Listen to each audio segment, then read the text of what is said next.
we were trying to call some of the inspectors last night around 2 in the morning.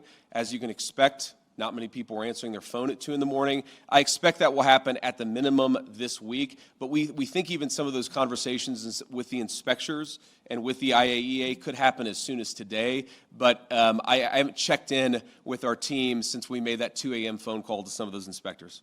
They didn't throw a wrench in the system. The thing with the Iranians, yes, they did threaten to walk out, or at least there were social media threats that they would walk out, but we were negotiating well past 1 in the morning yesterday, so they didn't walk out, and their technical team is still here in Bergenstock working with our technical team actually as we speak, though I imagine maybe some of them are taking a break to watch this news conference. So Jared Kushner actually came up with a very interesting solution with the Qataris, where basically, again, if there is any frozen Iranian assets that are unfrozen, then we have approval over that process. The Qataris have approval over that process. And then the money would actually go to buy American soy, American corn, and American wheat for the benefit of the Iranian people. In a surprising turn, Vance quietly handed Mujtaba the key demand he's been waiting for, a concession that changes the game. With a package that mixes funds, renewed inspections, and formal negotiations, the deal looks strikingly like the outcome Tehran has been pushing for. Vance conceded that U.S. officials were scrambling overnight to secure the presence of Iranian nuclear inspectors, revealing a frantic, late-night effort that exposes how close the monitoring system came to collapse. The Qatar-mediated proposal championed by Kushner appears to thaw frozen assets, delivering precisely the financial relief Tehran sought and prompting questions about whether diplomatic gains came at a strategic cost. Vance's account suggests Iran set the tempo, forcing a rapid U.S. effort to re-establish nuclear monitoring, an admission that Tehran's maneuvers dictated the timeline for international safeguards. By pushing a late-night diplomatic surge to secure Iranian cooperation, Vance may have unintentionally bought Hezbollah's patrons valuable breathing room, raising the classic chicken and egg question about whether concessions now prevent or encourage future escalation. Hello, everybody, and good morning to everybody back in the United States. I guess good afternoon to the folks assembled.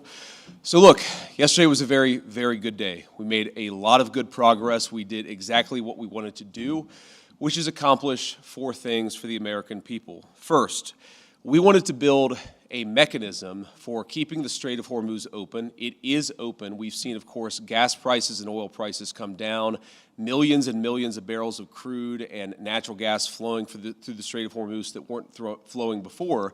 But we also wanted to make sure that we actually set up the coordination mechanism so that we could demine the Straits of Hormuz, so that when there are the conflicts that inevitably come up, we can make sure we work through them rather than that leading to escalation, and that is exactly what we did yesterday.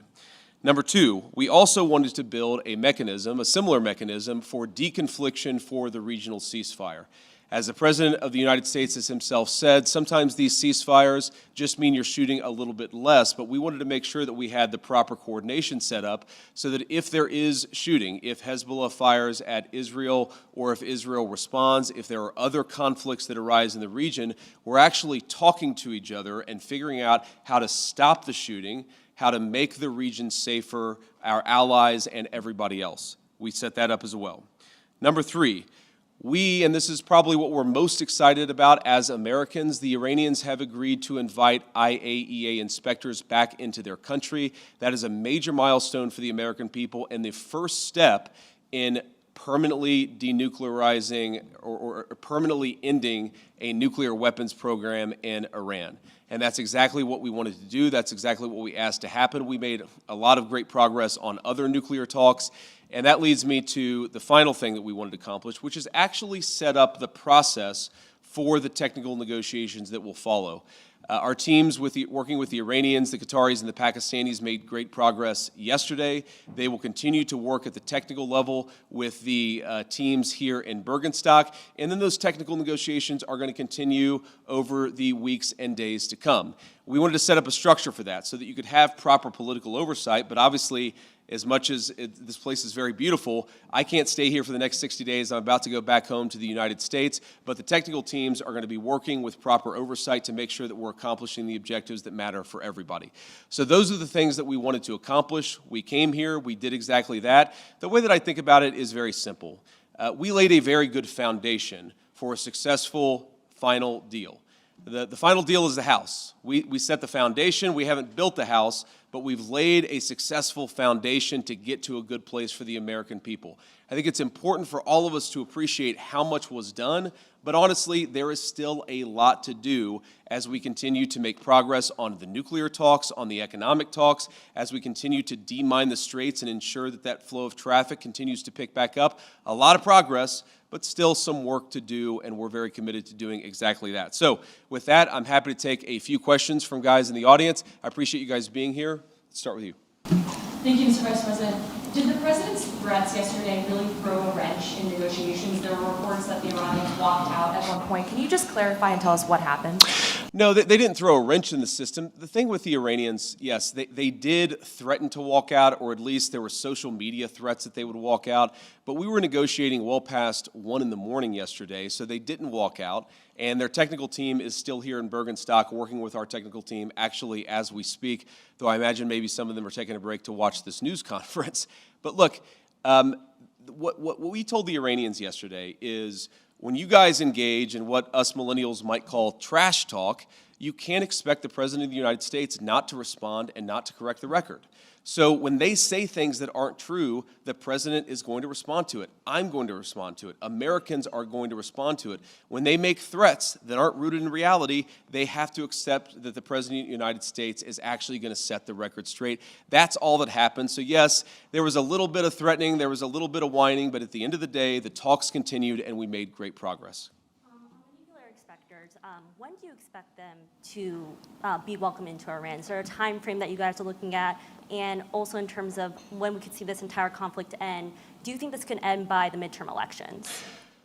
Well, look, right now the conflict is in a ceasefire, and certainly our hope is that we get to the final deal and a permanent settlement. But right now, I think we've made great progress, and we should all celebrate that. In terms of when the nuclear inspectors are going to start, it's funny, we were trying to call some of the inspectors last night around 2 in the morning. As you can expect, not many people were answering their phone at 2 in the morning. I expect that will happen at the minimum this week, but we think even some of those conversations with the inspectors and with the IAEA could happen as soon as today, but I haven't checked in with our team since we made that 2 a.m. phone call to some of those inspectors. Sorry. Mr. Vice President. Thank you, Mr. Vice President. Did you, going in, expect the Iranians to make Lebanon as much of a linchpin as they ended up doing? And how would you describe the progress on Lebanon? I know Mr. Araghchi said it was very good progress, but what's your characterization of it? Yeah, I would describe it as very good progress, too. I mean, look, we want a regional ceasefire, right? We want Hezbollah to stop firing at our friends in Israel. We want Israelis to be able to live in peace. We also want to make sure that, you know, when things happen, they don't spiral into a broader escalation.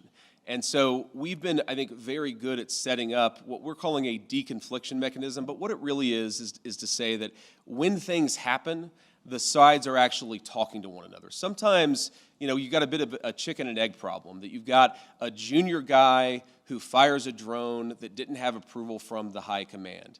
Okay, of course, Israel has to respond to that. But then sometimes that response, we could actually have a better and more peaceful situation if Israel responds in the context of a conversation that's ongoing between Hezbollah, Lebanon, Israel, and other partners in the region.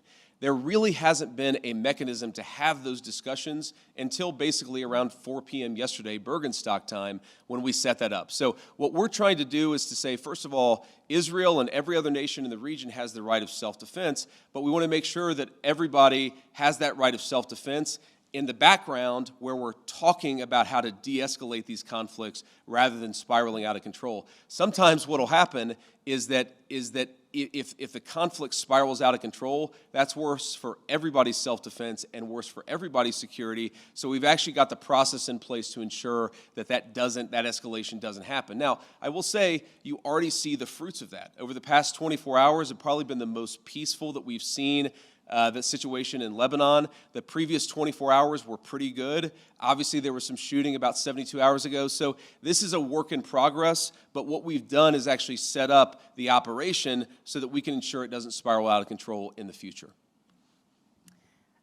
Does the U.S. want Israel to withdraw forces from southern Lebanon? Well, we want Israel's security to be protected, and we also want Lebanon's sovereignty to be protected, and this is going to be an ongoing conversation. The Israelis have been very clear they do not have territorial intentions on South Lebanon.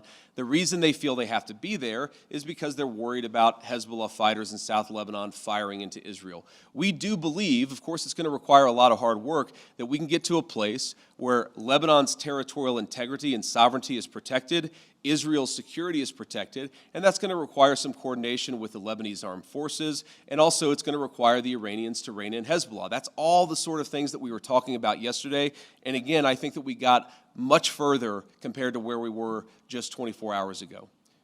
Have you spoken with Prime Minister Netanyahu during any of this process at all in the recent days? Yeah, we were in constant contact with the Israelis yesterday, but also, of course, with the Saudis and the Emiratis and others in the region. We talked to the Lebanese yesterday as well, so we're constantly trying to keep our regional friends updated about this. This is not a deal that the United States is imposing on the region. This is a deal that the region has desperately asked the United States to put in place. Obviously, the headlines have been very focused about what's been going on between the United States and Iran, but this region has been a basket case for a very long time, and what the president has set us to do, again, lay the foundation, see if we can get to a permanent peace. If we can't, the President of the United States still has a lot of options to accomplish America's security objectives, but he has certainly committed us to this pathway for now, and we're going to keep on working and seeing what we can accomplish. And then I want to just, before we depart here, I want to say one last thing.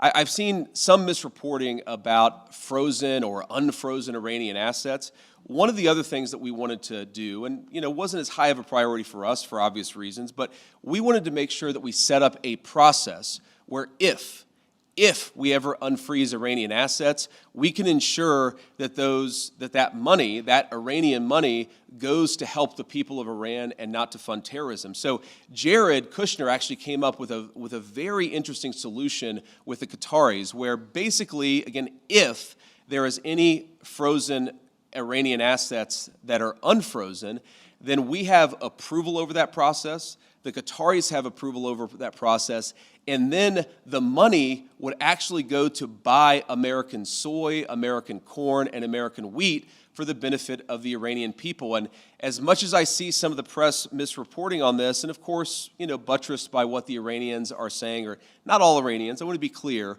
there are a lot of Iranians who are telling the truth about what happened yesterday, but you see some social media reporting that gets this wrong. But fundamentally, what Jared and the Qataris and the entire team here in Bergenstock accomplished is, to me, a classic Trump deal, where if Iranian assets are ever unfrozen, they're going to go to make American farmers richer and to feed the Iranian people. That's a very, very good and very classic Trump deal that's great for our people, great for the people of Iran, and fundamentally, again, will contribute to this regional security architecture that we've built and that we're going to work very hard to ensure that it endures. So from Switzerland, thank you all for being here. I appreciate the questions and I appreciate the engagement. I am looking forward to going back home, and we'll certainly keep everybody updated on what happens in the days and weeks to come. Thank you all.